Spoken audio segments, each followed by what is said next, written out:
மக்களுடைய நம்பிக்கையை குறை சொல்றது மட்டும் நான் சொல்லல, சக மனிதர்களை பற்றி பேசிய பேச்சுகளாக இருக்கட்டும், தன்னோடு பயணித்த கருணாநிதி, அண்ணாதுரை, இவங்களெல்லாம் நம்ம சொல்றது இல்ல, அவர் என்ன சொல்லியிருக்கான்னு போய் பாருங்க. குள்ள உருவம், அந்த உருவம்னு உருவக்கேலி அண்ணாதுரையர். சரி, நம்ம எல்லாம் சொல்லுவோம் ஈவேரா வந்து இந்த காலகட்டத்தில் இப்படி ஒரு முறை தவறிய பொருந்தா காமத்திற்கு ஒரு முறை தவறிய திருமணத்தை செய்கிறாரே, மகள் போல பார்த்து வளர்த்த ஒரு பெண்ணை வந்து திருமணம் செய்து கொள்கிறார். அதுக்கு 1000 விளக்கம் நீங்க சொல்லலாம். நீங்க 1000 சொத்து போயிடக்கூடாது, அது இதெல்லாம் சொல்லலாம். சொத்து பெண்களுக்கு அன்னைக்கு சொத்துரிமை இல்லை அப்படிங்கிறதே பச்சை பொய். அதெல்லாம் சொத்துரிமை இருந்தது. என்னன்னா அந்த சம்பந்தமில்லாத ஒரு பெண்ணை வாரிசாக காட்டுவதற்கு வாய்ப்பு இல்லை. அப்ப நீங்க என்ன பண்ணிருக்கணும்? நீ தான் பெரிய போராளியாச்சே, நீ போராளியா இருந்தா என்ன பண்ணிருக்கணும்? என் சொத்து இவங்களுக்கு தான் போகணும், இதை எவன்டா தடுப்பான்னு கேட்டு போராடி இருக்கணுமா, போராடி இருக்க கூடாதா? இதுதானே பெண்களுக்கு சுதந்திரத்தை வாங்கி கொடுக்கறது. அதை விட்டுட்டு அந்த பெண்ணை திருமணம் செஞ்சுக்கிறது என்ன மாதிரியான முறைமை? என்னுடைய சொத்து எனக்கு பின்னாடி நான் தத்தெடுக்கக்கூடிய இந்த பெண்ணுக்குத்தான் செல்லணும் அப்படின்னா அதை செல்லாமல் தடுப்பதற்கு ஒரு சட்டம் இருக்குன்னா அந்த சட்டத்தில் போய் நீ கொளுத்தி இருக்கணும். அப்போ உன் கை எங்க வச்சிருந்த? மித்த நேரத்தில் சட்டத்தை கொளுத்துறீல. இந்தியா சுதந்திரம் அடைஞ்சிச்சுன்னு சொல்லும் போது போய் கொளுத்துறீல, கொடியை கொளுத்துறீல.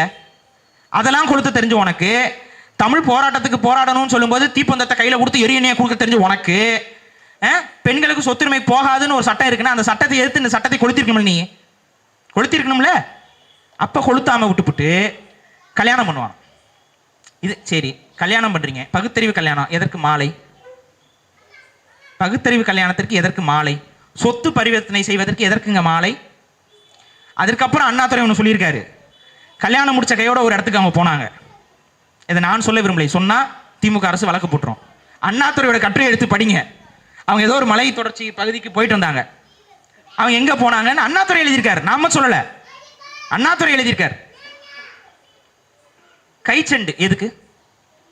சரி மாலை, சரி ஓகே, கை செண்டு எதுக்குங்க? பகுத்தறிவு தந்தை, இதான் பகுத்தறிவு தந்தை.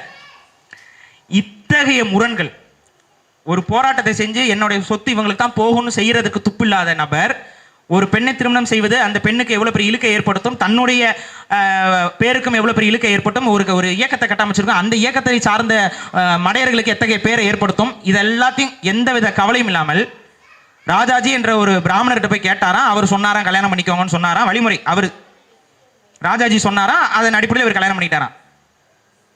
இதெல்லாம் அவர் சொன்ன விளக்கம். இதுதான் இந்த நபர்.